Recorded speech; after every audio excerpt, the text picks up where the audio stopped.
Thank you, Mr. Chairman. Good morning, and thank you for convening today's hearing to examine the status of major rulemaking activities by the U.S. Coast Guard and their impact on job creation in our domestic maritime industries and the overall economy.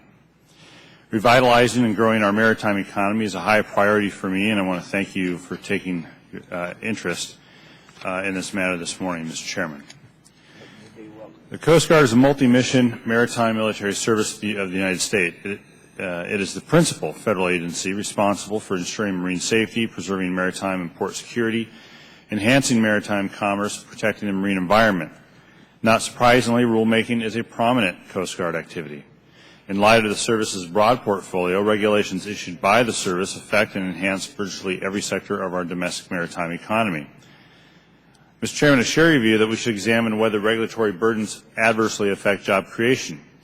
In today's economy, we in Congress have no greater responsibility than to focus on protecting and creating jobs in the private sector.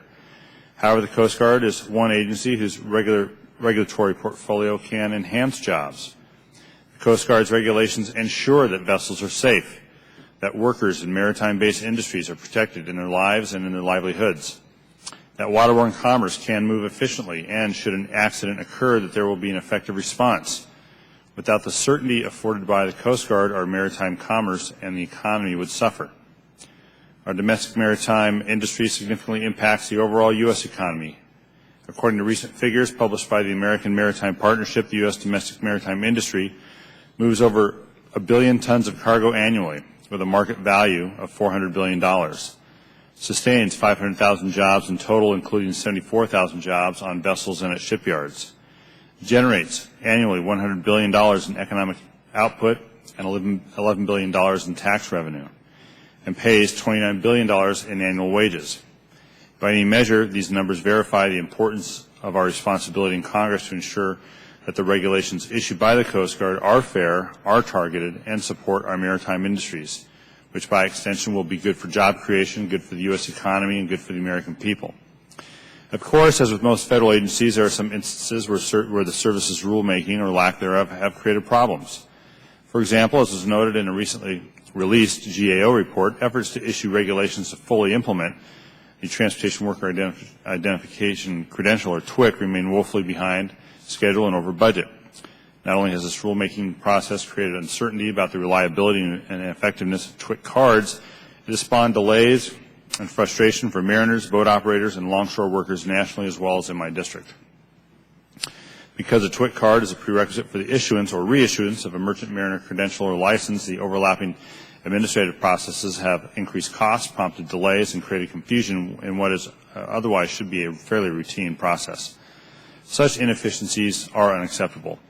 With the current need to get people back to work, we simply can't afford to strand qualified, able-bodied people on the dock because the federal government has been unable to effectively and efficiently coordinate the TWIC and mariner credential programs, which are vital to port security and marine safety.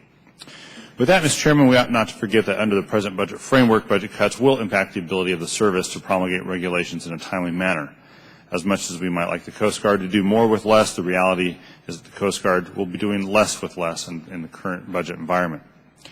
According to the latest rulemaking summary issued by the Coast Guard in January, the service reported that internal planning and administrative reforms implemented through its Marine Safety and Security Council and additional resources provided in fiscal years 08 and 09 budgets enabled the service to reduce its regulatory backlog by 35% by the end of 2010. Despite this progress, however, the service unfortunately reports that recent efforts to work down the backlog may be offset this year by the approximately 20 new rulemaking requirements included in last year's Coast Guard authorization, which passed this House of Representatives by unanimous consent, and by new rulemaking to address safety shortcomings revealed by the Deepwater Horizon oil spill, among other new issues. Only time will tell, Mr. Chairman, if the service's forecast is accurate. Nevertheless, it does serve to remind us that before we look to cast blame on the service for creating burdens, we may want to examine the requirements that we in Congress have imposed upon the service.